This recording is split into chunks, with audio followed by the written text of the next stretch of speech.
নমস্কার বন্ধুরা, মাই কিচেন কর্নারে আবারও একটা নতুন পর্বে আপনাদের সবাইকে স্বাগত।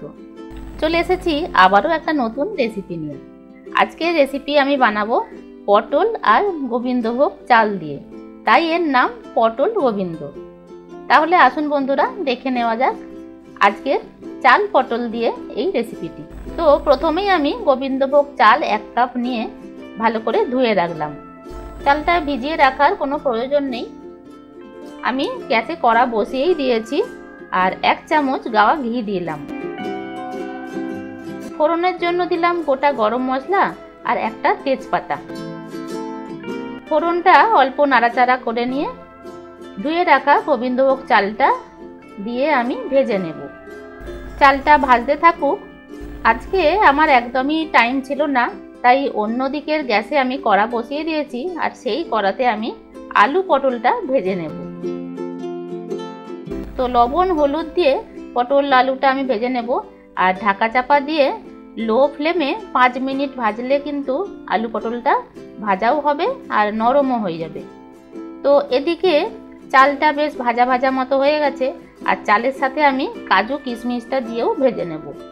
চাল কিন্তু একটু টাইম ধরে ভাজতে হবে, মানে বেশ ভাজা ভাজা মতো হবে আর চালের রঙটাও কিন্তু চেঞ্জ হয়ে যাবে।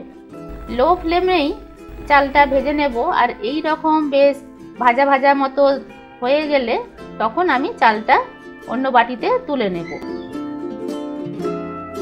তো এদিকে আলু পটলটা বেশ ভালো মতো ভাজা হয়ে গেছে, মানে লাল লাল করে ভাজা হয়ে গেছে, দেখতেই পাচ্ছেন। আর ঢাকা চাপা দেওয়ার জন্য সেদ্ধও হয়ে গেছে। তো আলু পটলটা আমি তুলে নিলাম। চালটা তুলে নেওয়ার পর ওই কড়াতেই আমি দিয়ে দিয়েছি 1 চামচ গাওয়া ঘি। ঘিটা গরম হয়ে গেলে ফোড়নের জন্য দিলাম গোটা গরম মশলা আর একটা শুকনো লঙ্কা।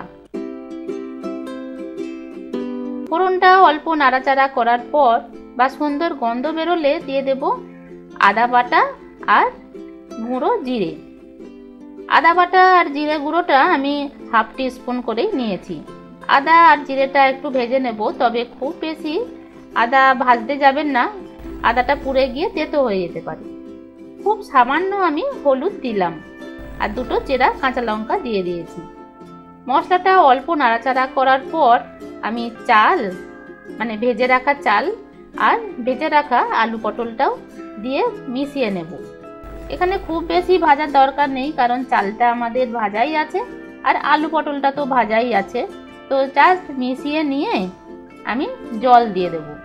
আর যেহেতু আমি 1 কাপ, মানে যে বাটিতে আমি চাল নিয়েছিলাম সেই বাটিতেই আমি মাপ করে জলটা দেব।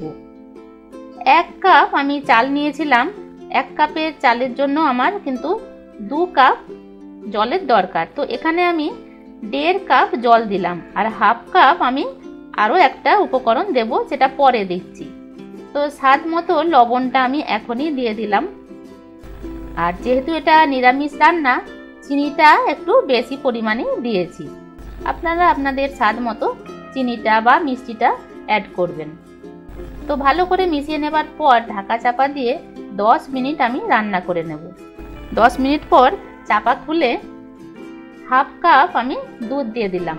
যেহেতু 1.5 কাপ আমি জলটা আগেই দিয়েছিলাম আর 1/2 কাপ দুধ দিলাম, মানে 2 কাপ আমার জল আর দুধ মিলে হয়ে গেল। এতেই কিন্তু চালটা খুব ভালো মতো সেদ্ধও হয়ে যাবে আর গলেও যাবে না। তো এখন ঢাকা চাপা দিয়ে আবারও 5 মিনিট আমি রান্না করে নেব। এটা পুরনো দিনের একটা সাবেকি রান্না। সম্পূর্ণ নিরামিষ রেসিপিটি ঠাকুরের ভোগ হিসাবেও কিন্তু নিবেদন করা যায়।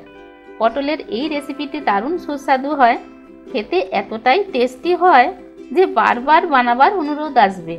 তো বন্ধুরা, এই রেসিপিটি অবশ্যই বাড়িতে ট্রাই করবেন। এখন গ্যাস অফ করে দেওয়ার পর ঢাকা চাপা দিয়ে 5 মিনিটের জন্য আমি রেস্টে রেখে দেব। 5 মিনিট পর পটল গোবিন্দ একদম রেডি হয়ে গেছে পরিবেশন করার জন্য। দেখতেই পাচ্ছেন কতটা ঝরঝরে হয়েছে। পটল আলু খুব সুন্দরভাবে সেদ্ধও হয়ে গেছে। দেখতে যতটা সুন্দর হয়েছে, খেতে ততটাই লোভনীয়। আশা করছি রেসিপিটা আপনাদের ভালো লেগেছে। ভালো লাগলে আপনারাও বাড়িতে ট্রাই করবেন আর আমাকে কমেন্ট করে জানাতে ভুলবেন না যেন কেমন হলো। রেসিপি ভালো লাগলে লাইক শেয়ার করে দিয়ে চ্যানেলটিকে সাবস্ক্রাইব করে দেবেন।